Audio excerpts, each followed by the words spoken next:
100 દિવસ પીડા યાતનાઓ ખૂબ થઈ, પણ ખેડૂતો માટે લડવામાં ખૂબ આવનારા દિવસોમાં પણ લડશું. તૂટ્યા નથી, જે તોડવાનો પ્રયત્ન થયો તૂટ્યા નથી ને આવનારા દિવસોમાં પ્રયત્ન મારો ચાલુ. ખેડૂત સમયે તમે મળવા જતા હતા? મળવાના હાયલા કરે એનું દુઃખ ન હોય એમ જરા. ખેડૂત માટે લડતા હતા ને એમાં એનું દુઃખ જ નથી. એવી લડાઈ આવનાર દિવસોમાં ચોક્કસથી લડીશું, ચોક્કસથી લડીશું. સત્યમેવ જયતે ખેડૂતોની જીત થઈ છે અને બાકી જે કે એસઆરડી સર્કિટ હાઉસ વિસ્તારપૂર્વક એની ચર્ચા. બોટાદ કડદાકાંડમાં બંધ પ્રવીણ રામ અને રાજુ કરપડા છે, તેમને જામીન મળી ચૂક્યા છે ને આજે તેઓ અત્યારે જેલ બહાર આવી રહ્યા છે. ગઈકાલે રાજુ કરપડા બહાર આવ્યા હતા અને હાલ પ્રવીણ રામ જે છે તેઓ જેલની બહાર આવ્યા છે. રાજકોટ મધ્યસ્થ જેલ ખાતે છેલ્લા 100 દિવસથી જે ઘટના બની ત્યારબાદ એમની ઉપર એફઆઈઆર નોંધાઈ હતી અને ત્યારબાદ હવે તેઓ જામીન મળતા જેલની બહાર આવ્યા છે. તેમના પરિવારજનો સહિત જે નેતાઓ જે છે આમ આદમી પાર્ટીના તેઓ અત્યારે અહીંયા જોવા મળી રહ્યા છે. આપ જે દ્રશ્યો જોઈ રહ્યા છો તે રાજકોટ મધ્યસ્થ જેલ ખાતેના છે કે જ્યાં હાલ અત્યારે જે નેતાઓ જે છે તેમના દ્વારા તેમનું સ્વાગત કરવામાં આવી રહ્યું છે.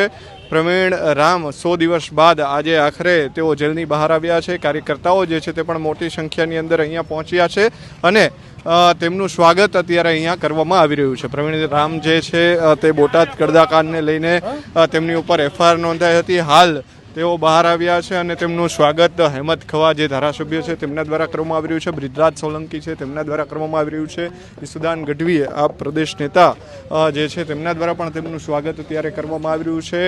તેમનું સ્વાગતને લઈને છેલ્લા 2 કલાકથી અહીંયા જે રાહ જે છે તે જોવાઈ રહી હતી અને આખરે પ્રવીણ રામ જે છે તે 100 દિવસથી વધુ પણ અંદર હતા અને તેમને હવે તેઓ જેલ બહાર અહીંયા આવ્યા છે. આપ જોઈ રહ્યા છો કે તેમની સાથે અન્ય જે રાજુભાઈ મેર સહિતના જે ખેડૂતો તેમજ નેતાઓ છે તેઓ પણ જામીન મુક્ત થયા છે. એટલે કે 84 જેટલા ખેડૂતો સામે એફઆઈઆર નોંધવામાં આવી હતી ને એક બાદ એકને જામીન મળતા બહાર આવી રહ્યા છે. ને આ જે દ્રશ્યો જોઈ રહ્યા છો તે કે પ્રવીણ રામ સહિતના જે 7 લોકો જે છે તેમને આખરે અહીંયા જામીન મળતા આજે બહાર આવ્યા છે. હેમંત ખવા ધારાસભ્ય તેમજ બ્રિજરાજ સોલંકી, સુદાન ગઢવી સહિતના નેતાઓએ તેમનું સ્વાગત કર્યું છે. તેમના મોં જે છે તે મીઠા કરાવવામાં આવી રહ્યા છે.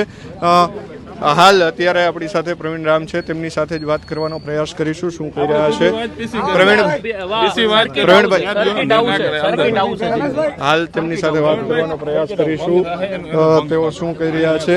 અત્યારે મધ્યસ્થ જેલ રાજકોટ છે ત્યાંથી તેઓ બહાર નીકળ્યા છે અને તેમનું સ્વાગત કરવામાં આવી રહ્યું છે. ઉલ્લેખનીય છે કે ગઈકાલે રાજુ કરપડા છે તેઓ બહાર નીકળ્યા હતા અને તેઓ સુરેન્દ્રનગર પહોંચ્યા હતા. અહીંયા જે હળ તેમજ જે ખેડૂતો કાર્યકર્તાઓ છે, ખેડૂતના નેતાઓ છે તે અહીંયા પહોંચ્યા છે. તેમની સાથે વાત કરવાનો પ્રયાસ કરીશું. પ્રવીણભાઈ શું કહેશો 100 દિવસ બાદ બહાર આવ્યા? ત્યાં સર્કિટ હાઉસ જ ચર્ચા કરીએ છીએ. સત્યમેવ જયતે ખેડૂતોની જીત થઈ છે અને બાકી જે કે એસઆરડી સર્કિટ હાઉસ વિસ્તારપૂર્વક એની ચર્ચા. 100 દિવસ કેવા રહ્યા જેલમાં? 100 દિવસ પીડા યાતનાઓ ખૂબ થઈ, પણ ખેડૂતો માટે લડવામાં ખૂબ આવનારા દિવસોમાં પણ લડશું. તૂટ્યા નથી, જે તોડવાનો પ્રયત્ન થયો તૂટ્યા નથી ને આવનારા દિવસોમાં પ્રયત્ન મારો ચાલુ. ખેડૂત માટે કેવી લડાઈ આવનાર દિવસોમાં? ચોક્કસથી લડીશું, ચોક્કસથી લડીશું. તો પ્રવીણ રામ જે છે તેમના સાથી જે છે તે જેલમાં હતા તે તમામ અત્યારે અહીંયા બહાર આવ્યા છે ને આવનાર દિવસોમાં હજુ મજબૂતાઈથી ખેડૂતો માટે લડશે તેવું તેમનું નિવેદન છે. તેમના પરિવારજનો છે તેમની સાથે પણ આપણે વાત કરવાનો પ્રયાસ કરીશું. શું કહી રહ્યા છે તેમના પિતા? શું કહેશો તમે પ્રવીણભાઈના ભાઈ છો 100 દિવસ બાદ? બિલકુલ. દાદા શું કહેશો? પ્રવીણભાઈ આજે બહાર આવ્યા છે, કેવી ખુશી? બહુ ખુશ, એકદમ ખુશ. બહુ અને ખેડૂત માટે લડતા હતા ને બહુ એમાં ખુશ છે. આપણે બહુ ખુશ છે. 100 દિવસ જેટલા અંદર તેમને વિતા 8-10 દિવસ બહુ સારું કામ કર્યું. અમે ખુશ છે એમાં. સરસ સરસ.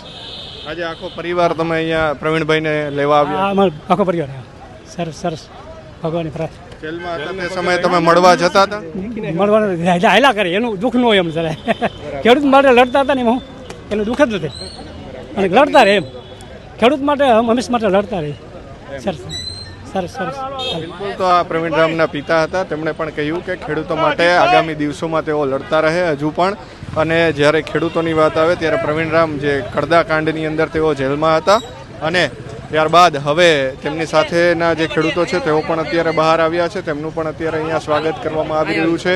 મોં મીઠા કરાવવામાં આવી રહી છે. ગઈકાલે રાજુ કરપડા જે છે તેમને અહીંયા રાજકોટ મધ્યસ્થ જેલ ખાતેથી તેઓ છૂટ્યા હતા ને ત્યારબાદ તેઓ સીધા સુરેન્દ્રનગર પહોંચ્યા હતા.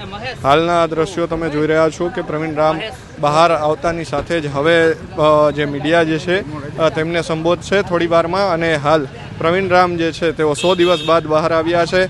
ઉલ્લેખનીય છે કે કડદાકાંડ બોટાદકાંડ થયો છે ત્યારબાદ પ્રવીણ રામ, રાજુ કરપડા સહિતના 84 ખેડૂતો જે છે તેઓ જેલમાં હતા અને અલગ અલગ જેમ કેસો નોંધાયા હતા તેવી રીતે ખેડૂતોને જામીન મળતા ગયા અને 108 દિવસ બાદ હવે પ્રવીણ રામ અને રાજુ કરપડા બહાર આવ્યા છે. ત્યારે પ્રવીણ રામનો પરિવાર જે છે તેમને લેવા પહોંચ્યો હતો. આપના નેતાઓ જે છે તેઓ પણ તેમને લેવા પહોંચ્યા હતા અને હજુ પણ ખેડૂતની લડાઈઓ તેઓ મજબૂતથી લડશે તેવું તેમને સ્વરાજ સાથેની વાતચીતમાં જણાવ્યું છે.